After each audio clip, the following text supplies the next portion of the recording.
Hoje, 7 de agosto, data em que a Lei Maria da Penha completa 20 anos, eu quero propor uma reflexão.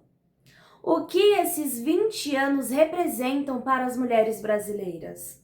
E, principalmente, o que os dados de 2026 revelam sobre a realidade que a gente ainda enfrenta? Segundo a Secretaria de Segurança Pública de São Paulo, apenas no primeiro semestre de 2026 foram registrados 220 mulheres vítimas de feminicídio e homicídio doloso, 634 tentativas de homicídio, mais de 13 mil descumprimentos de medida protetiva, quase 37 mil casos de lesão corporal, mais de 41 mil registros de calúnia, difamação e injúria, 20 mil casos de perseguição e milhares de registros de violência psicológica e de estupros. Esses são alguns dos números que representam mulheres reais, famílias e histórias interrompidas. Entre janeiro e março desse ano, 107 mulheres foram vítimas de feminicídio. Um levantamento da CNN Brasil aponta que os casos cresceram mais de 200% entre 2018 e 2026, mantendo uma média aproximadamente de uma mulher assassinada a cada 5 horas apenas. São Paulo liderou o número absoluto de casos. Em nota, a Secretaria de Segurança Pública afirmou: o enfrentamento à violência contra as mulheres é prioridade em São Paulo. A Secretaria atua de forma integrada na prevenção e repressão desses crimes, além de ampliar continuamente a rede de proteção às vítimas. Mas os dados revelam um questionamento inevitável. Se a proteção é prioridade, por que os indicadores continuam tão elevados? E o debate também passa pela execução dos recursos públicos. Em 2025, dos 8,7 milhões de reais destinados a políticas de enfrentamento contra as mulheres, apenas 2,6 milhões foram efetivamente utilizados. Isso significa que quase 70% do orçamento permaneceu sem execução.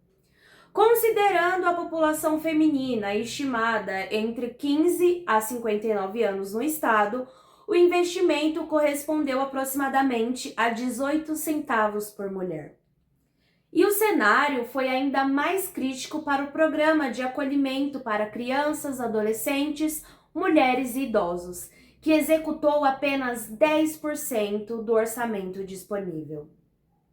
Recentemente, uma pesquisa da Quest apontou queda na aprovação do governador Tarcísio de Freitas entre o eleitorado feminino.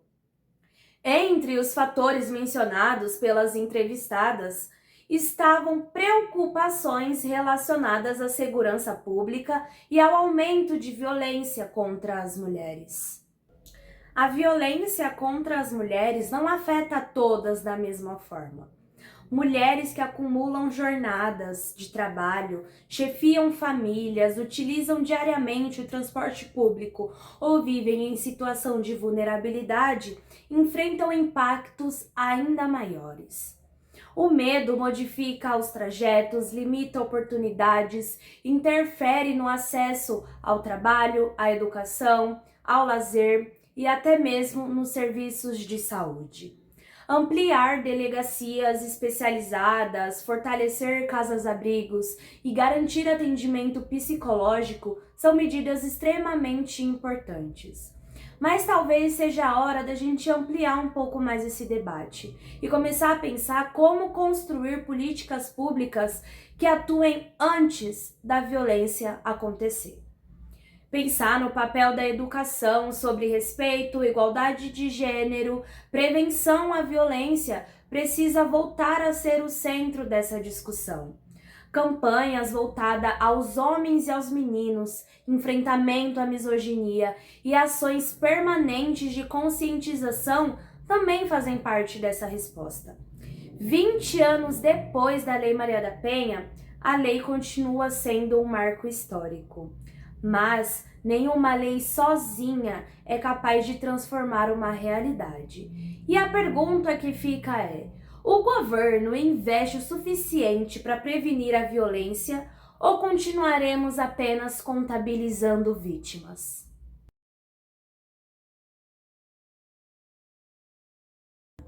Eu sou Gabriela Ferreira e este é o Aurora Livre, um espaço para discutirmos direitos humanos, violência de gênero e as estruturas que moldam a nossa sociedade. Até o próximo vídeo.